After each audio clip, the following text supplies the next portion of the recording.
Hey everybody, hope you're all doing well. My name is Steven and this is the Storytime channel. We've got some I Don't Work Here Lady stories and our first story of the day is by CatAndDogLady. I work there, I work here, I do not work there and here. For starters, I have 3 jobs. A manager at a fast food restaurant, a volunteer staff member at my church, and one of those makeup companies rep where you make your own hours. Pay is all based off commission and I mostly join to get good discounts on their products that I love and make an extra buck. I've done this for a bit now and love my busy little life. I never considered something like this happening, but here we go. I was at the church doing some things in the kitchen. Because of COVID, we can no longer serve coffee, but before service, I always make a pot for those who come early to help set up, so mostly staff and worship team. While I was in there, a lady I don't know too well, who doesn't come often, came in to talk to me. I don't mind the company and we started talking, even though technically she was not supposed to be in the kitchen.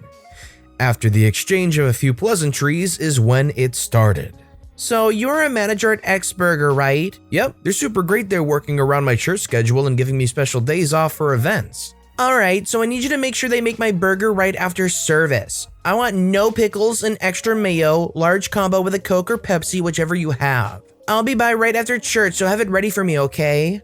I'm sorry, but I'm not working right now. You can call the store and place your order, or do it through the app, but I'm working here right now. Lady's shocked. But you are a manager, I need my order placed. I don't want to have to wait in line forever. I'm not on the clock. I'm not in uniform. I have work to do here. You don't work here, you work at X Burger. I work here and there. When I am here, I am pastoral staff. When I am at X Burger, I'm an X Burger manager. I work here tonight. I can show you how to use the app or give you the store number, but I can't place an order for you. No, I don't want to have to bother with all that nonsense. I'll just have to go to X Taco instead. I just don't understand why, as an X Burger employee, you can't just make my food for me after church. You work there, it's your job you get paid to do.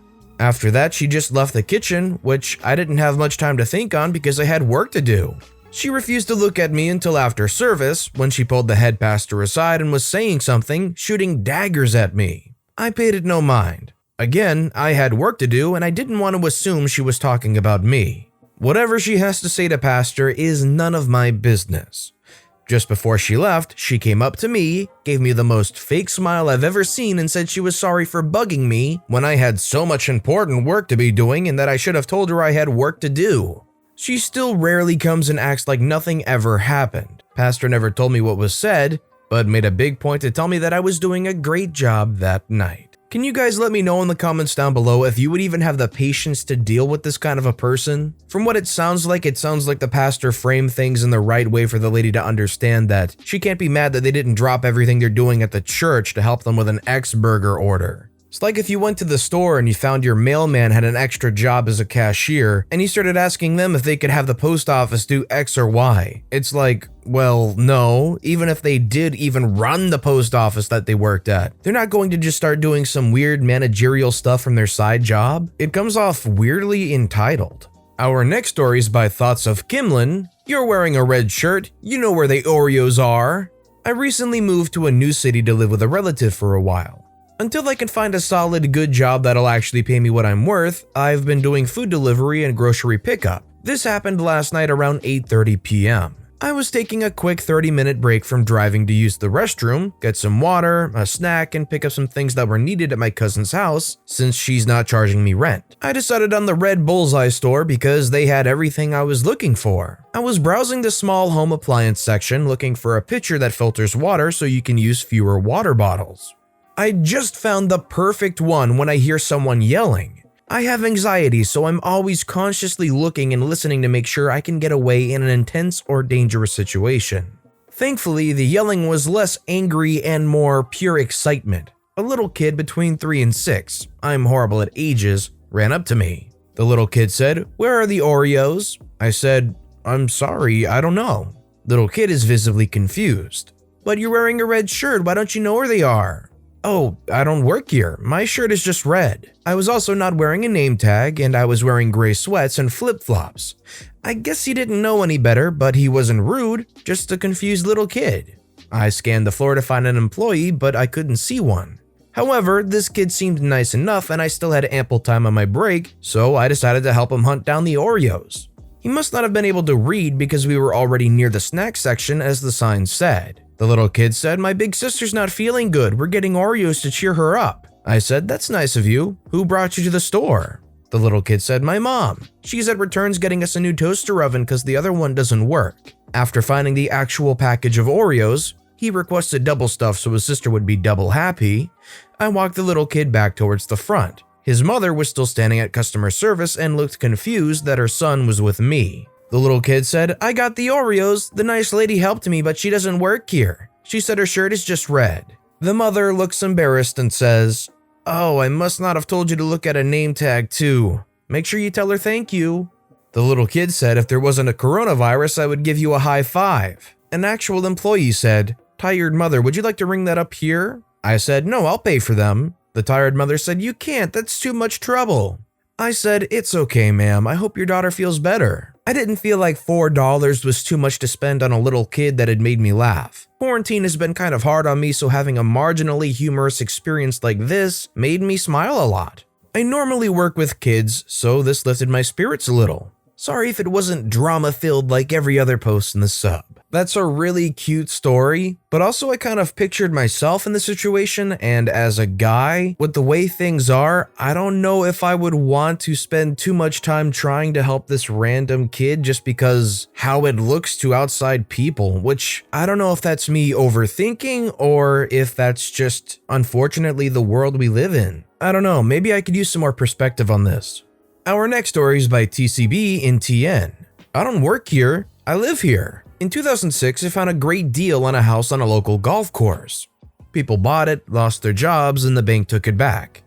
It had sat empty for a couple of years, so I needed a lot of updates. And like a lot of houses, when it was built, the minimum was done on the yard that now has a couple of years worth of grass, leaves, and bush growth, not counting the parts that were never cleared to start with. So after a 6-week interior remodel from Christmas till February, we finally moved in.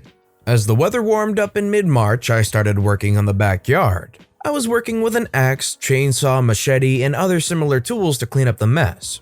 I had started about 7 that morning and had a pile of brush big enough to hide a car under by lunch. I was also covered with dirt, mud, scratches, and sweating like a pig. So while morning golfers had been coming by, the majority of them never even noticed me. I was taking a breather getting a drink and I was standing maybe 10 feet from the cart path when 2 carts of older gentlemen, most likely in their 70s, pulled in and stopped. The 2 in the front had their balls close to where I was standing, the other 2 were a little further up the fairway.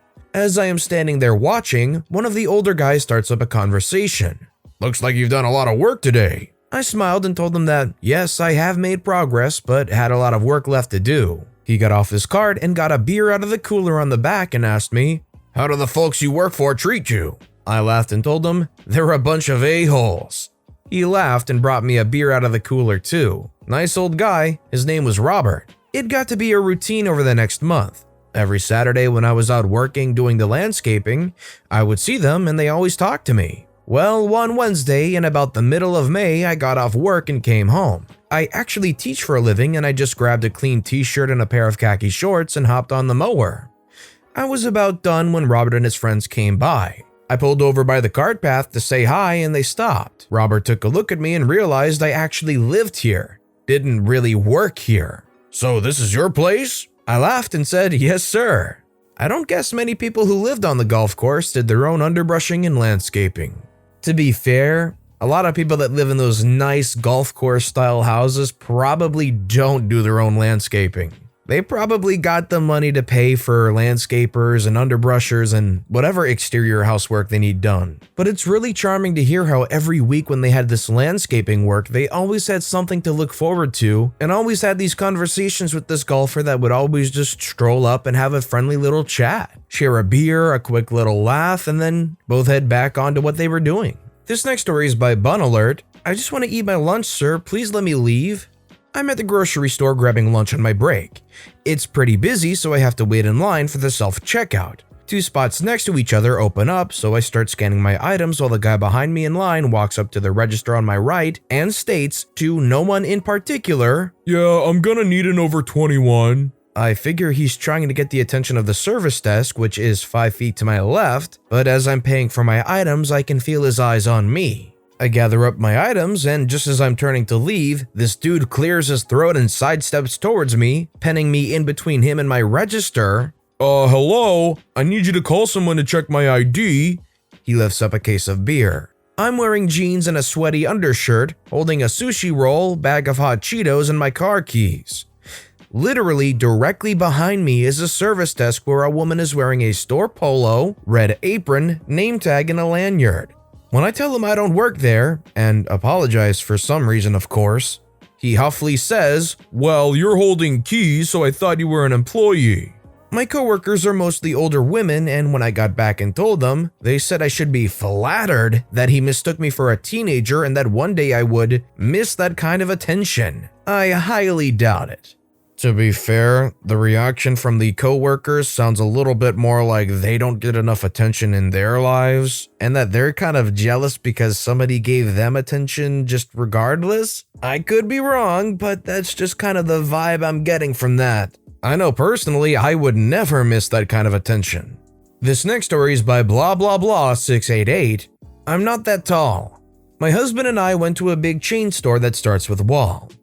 Anyway, this was our second trip. I needed something and we didn't realize it until after we got back home. So we're wandering back to clearance. We have time, it's busy, and we don't stress on Saturdays.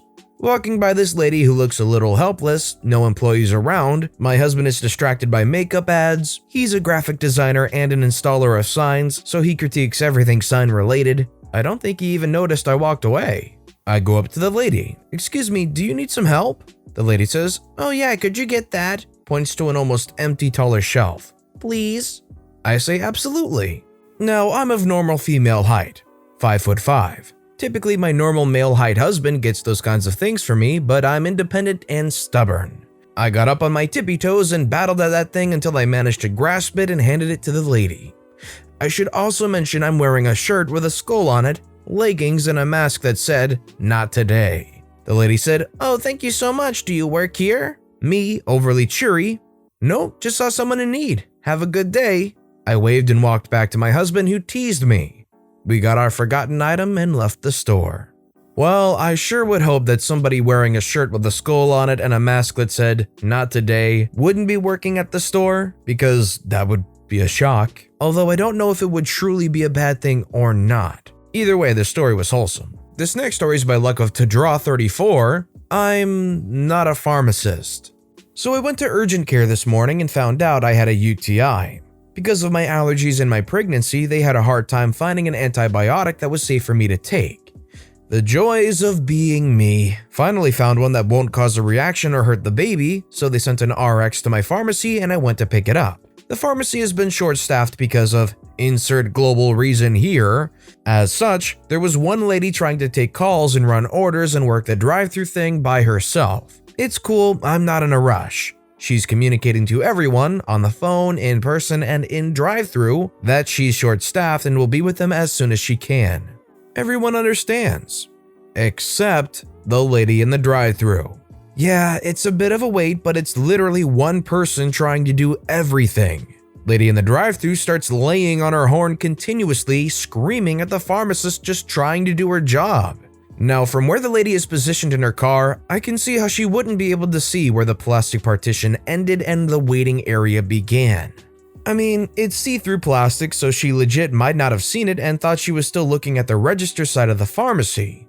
And for some reason, she decided that I was another pharmacist. To be clear, the pharmacists all wear white lab coats and professional attire underneath. I was wearing a red Mickey and Minnie Mouse t-shirt and had my hair up in the messiest of messy buns. Lady started screaming through the drive-thru glass and pointing at me to get her meds. Again, because of the setup, I understand maybe she couldn't see the counter, but one look at me should have told her I was no pharmacist. The poor girl behind the counter kept trying to tell her I didn't work there, but it just fell on deaf ears. I could tell the actual pharmacist was close to losing it, so I just told her it's okay, and I can wait if she wants to get the lady out of the drive-thru first. The kicker? After looking up the lady's account, her RX was actually at a different location. Same company name. They have a store on every other block, it seems like. She offered to have the RX transferred over instead of having the lady drive to the other location, but at this point, Crazy McCray decided the better option was to threaten to sue the pharmacy, throw what I think was a water bottle at the window, and flip the nice pharmacist off.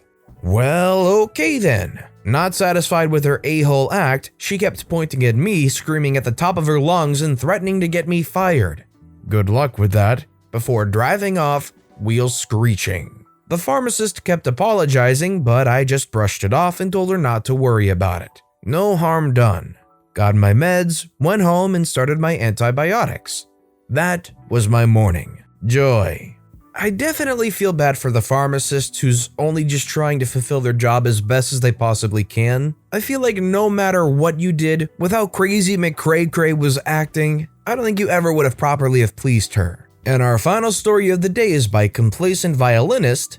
Ma'am, I don't get to decide what the uniform looks like. This happened several years ago when I was 18. I worked in the kitchen at a chain diner. The uniform is a short-sleeve white Oxford shirt, a black bow tie, and black apron. My dad texted me asking me to stop by the pet store and get some dog food on my way home.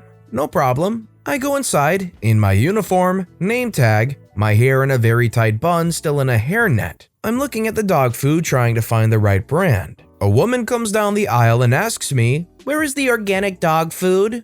I said, "I don't know, I'm sorry." She then stares at me for a solid 15 seconds. I can feel it as I'm looking over the dog food. She says, don't you work here?" I laughed and said, "Oh, no, I work at a restaurant." I thought it was a funny mishap, no harm, no foul. She doesn't laugh though. She just says, "You're wearing a name tag." I looked down and unpinned my name tag, showing her the restaurant's logo.